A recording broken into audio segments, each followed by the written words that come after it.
Picture the Bride of Frankenstein in your head. The dark hair with the infamous streak, the long white robe, that fierce stare. Pretty easy to do, right?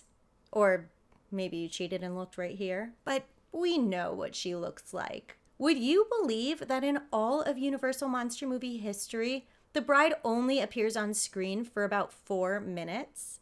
Drew Barrymore in Scream, Michael Keaton in Beetlejuice, Anthony Hopkins in The Silence of the Lambs.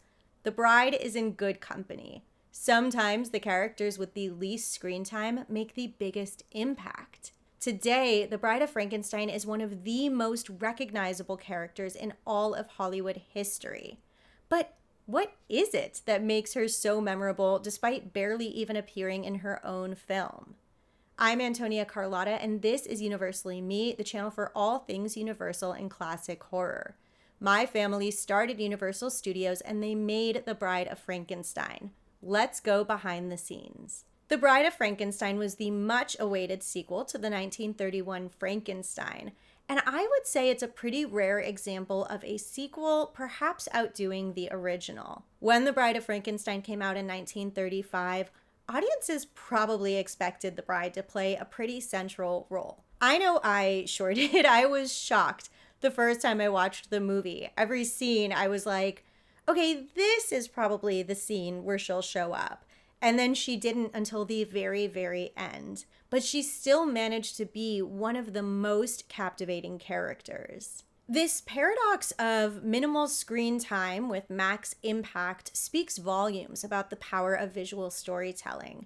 And first and foremost, I have to give credit to director James Whale, who made her brief time on screen resonate so deeply with audiences. James Whale directed the original Frankenstein after my cousin Junior Lemley told him that he could pick from any movie at Universal to direct. James Whale was a director on the rise. Universal was just happy to have him. When Frankenstein came out, it was a sensation. Universal was really anxious to follow it up with a sequel.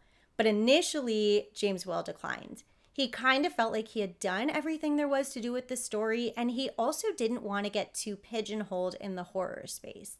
Ultimately, Universal talked him into it. Once James Whale was in, he wanted a lot of creative control, and he had a very specific vision for the film. There were a lot of writers, a lot of rewrites, and a ton of back and forth with the censors. And that's a big part of why there's such a big gap between the two films. I'm honestly not sure why James Whale thought that he had already told the whole Frankenstein story, because the second one is, like I said, it's honestly better in a lot of ways. It has stronger visuals, better character development, and a lot more humor. It's a true continuation of the first film, starting at the windmill after the fire. The Bride of Frankenstein masterfully built anticipation throughout the film. And in this movie that is rife with great scenes, the bride scene has become one of the most memorable. And it proves that sometimes less is more. Another key reason for the bride's lasting impact is her iconic look. She was designed by one of the most important and amazing makeup artists in all of history, Jack Pierce.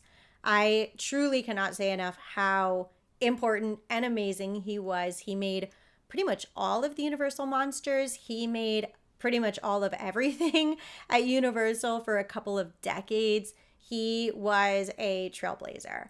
And one of the ways that you can tell that the bride is truly iconic is you know who she is just by her silhouette. You don't even need to see her face. Jack Pierce was inspired by the Egyptian queen Nefertiti when he designed that iconic lightning-streaked hair. The bride's appearance is both monstrous and glamorous at the same time.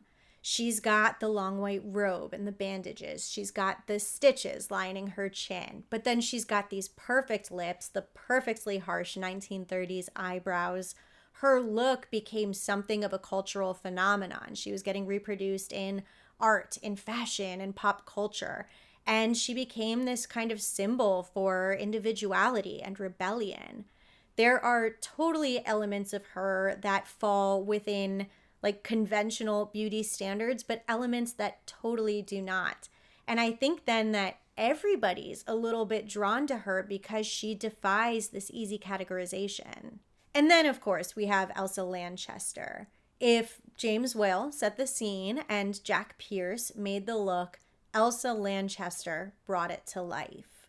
She has this wide-eyed look, those like sharp movements. She's almost like an animal backed into a corner, and you don't know for a minute whether fight or flight is about to kick in.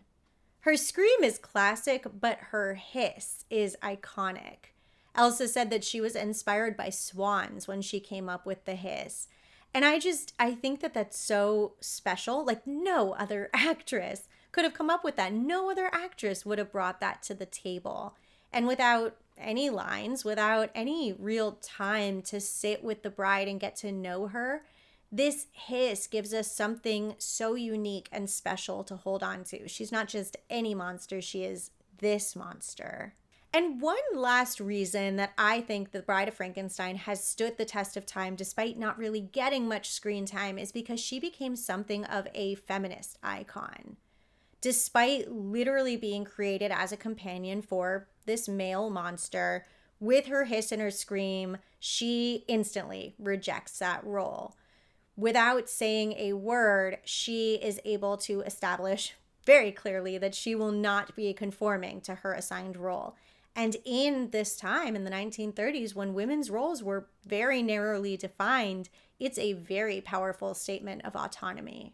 Of course, there are people who ship the monster and the bride. I'm guilty of reposting those things from time to time. But in actuality, that moment of rejection is a really important moment of consent and freedom. And it's a really cool addition to the conversation about women's rights and identity. I guess even cooler if then you ignore the fact that he blows them to smithereens like 10 seconds later.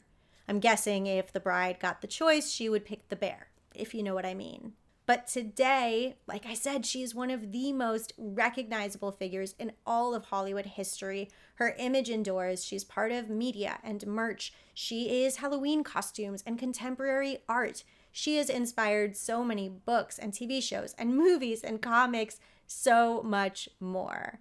Elsa Lanchester as the bride is such a great example that you don't need extensive dialogue or prolonged screen time to make a big impression. Sometimes the smallest roles have the biggest impact. If you like these old Hollywood and classic horror deep dives, don't forget to hit the subscribe, the like, the follow, the notification bell, share with all of your friends, please. Don't forget that paid members get lots of bonus content, and it's a really cool way to support my work. And thank you guys so much for watching. Bye.